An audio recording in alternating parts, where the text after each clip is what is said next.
Precalculus, Chapter 5.5, Quick Review Exercises 1 through 10. This section in our book, 5.5, deals with the law of sines.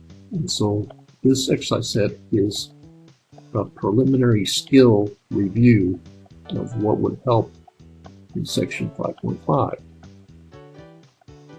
So I'm going to work half of these problems, and mostly the odd number problems. In exercise 1 through 4, solve the equation A over B equals C over D. So just rewriting this below for clarity, we have A over B is equal to C over D. I like to have these division bars organized horizontally. So for solving for A, we're going to take this B in the denominator and cross multiply it to the other side. So what we get is A is equal to BC over D. And that's going to be our solution for the variable A. Now normally what I like to do is go to the odd number problems, but in this case I'm going to make an exception and go to even number problem 4, because it is a slightly different type of problem than problem 1 already done. Here we have the same equation, which I'm going to rewrite as A over B equals C over D. And in this case, what I have is I have the variable we're trying to solve for in the denominator. And what we can do is, if A over B equals C over D, then the reciprocal of both of these fractions are also equal to each other. So I can rewrite this equation as B over A equals D over C. And now, solving for D, I can cross multiply this denominator C to the other side, and we end up with D is equal to BC over A. And so that's going to be our solution to problem 4. Next, we're going to do this problem 5, exercise 5 and 6, evaluate the expression. So we have 7 sine of 48 degrees over the sine of 23 degrees. So we go to our calculator. And the first thing, well, let's just see what happens here.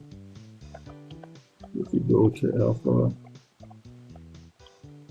we have 7 sine of 48 over sine of 23.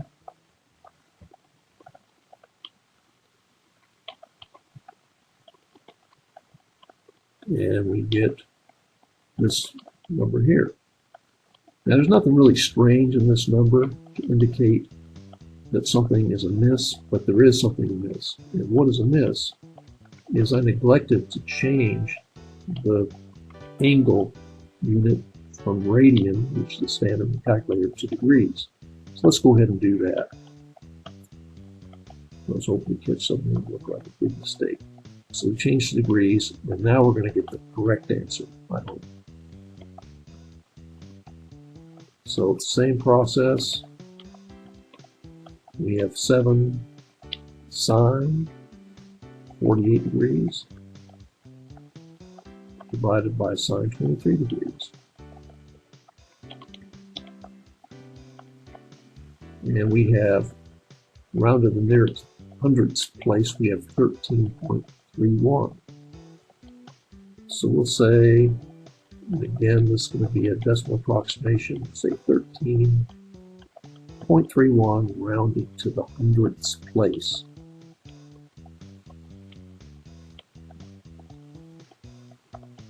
In exercise 7 through 10, solve for the angle X. And I'm going to do these odd number problems 7 and 9 in this set. We're given sine X, and X is an angle, and usually you'll see, or normally you'll see these angles written as theta or some Greek letter. So we have to think of it that way. What I'm going to do is draw, sketch out a unit circle.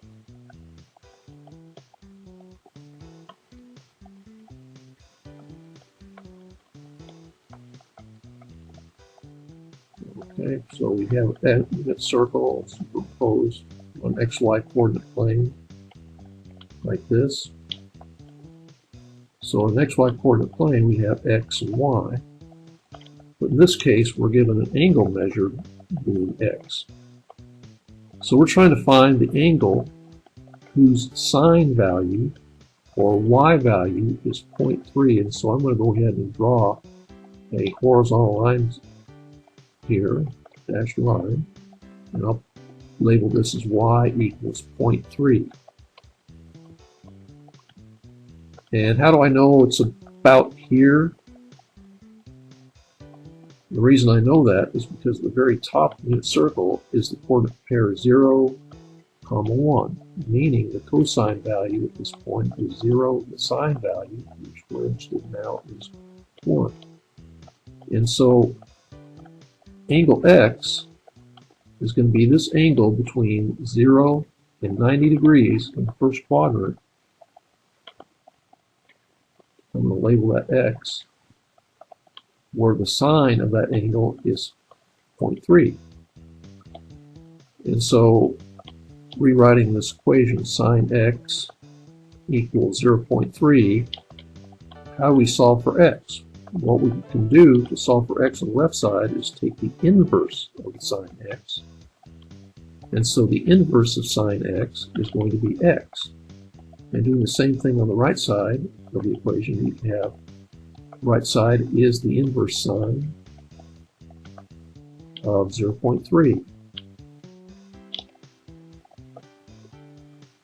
And so X is going to be equal to, we go to our calculator again, we take the inverse sine of 0.3, and we get angle to the nearest hundredth place, 17.46 degrees.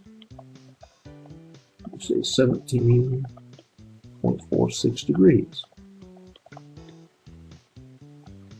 And there we have it, the answer number 7. Now, on to the next quadrant problem, which is 9. And by the way, looking at 8, we're given a sine of 0.3 again, but this time for the angle X being between 90 and 180 degrees, which brings us to problem 9. In problem 9, we have a sine value of negative 0.7, so I'm going to just sketch in right here, horizontal line, which is Y equals negative 0.7. Now, in this instance, our coordinate pair at the very bottom of the circle is 0, negative 1. So when we take the inverse sine of negative 0.7, it's going to give us this angle right here, whose ray I'm sketching in. And I'm going to call this ray here alpha. The angle between the ray and the x-axis alpha. We're trying to find between 180 and 270 degrees this angle here that I'm sketching out. Okay, we're interested in coming right to here. Okay, so we're talking about our ray, our terminal side being right here. Okay, that's the terminal side of the angle. So this is going to be the angle X according to the convention of the problem. So we're going to find the angle alpha, which is going to give us a negative angle, and that's going to be related to this angle beta that I'm drawing in here. So the angle X, is going to be 180 degrees plus the angle, measure the angle beta. But first we're going to find this angle alpha, And to find that angle alpha, we have alpha is equal to the inverse sine of negative 0.7. And so let's go ahead and look at that in the calculator. Inverse sine. Oops, got the wrong thing somehow. Let's do this.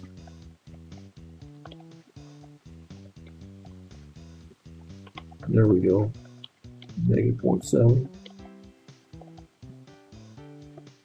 So we get negative, the nearest 100th place, negative 44.43 degrees.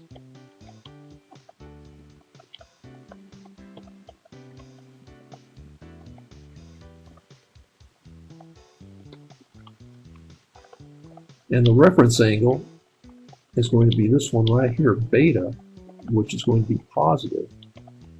And taking angles on the calculator, they're going to range between inverse sines, will range between negative 90 and positive 90 degrees. But beta is going to be the positive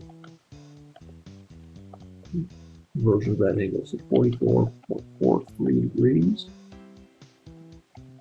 And so x, or angle x, is going to be equal to 180 degrees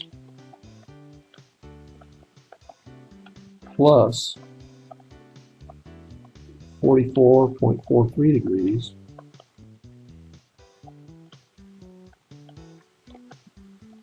so we make a summary statement below. X, angle x, is going to be equal to the sum of these two angles, which is going to be 224.43 degrees. So that is our answer right here. And problem number 10 is very similar to problem 9, but looking in quadrant 4 instead. So at least the viewer should work out all these even number problems. And good luck. And thanks for viewing.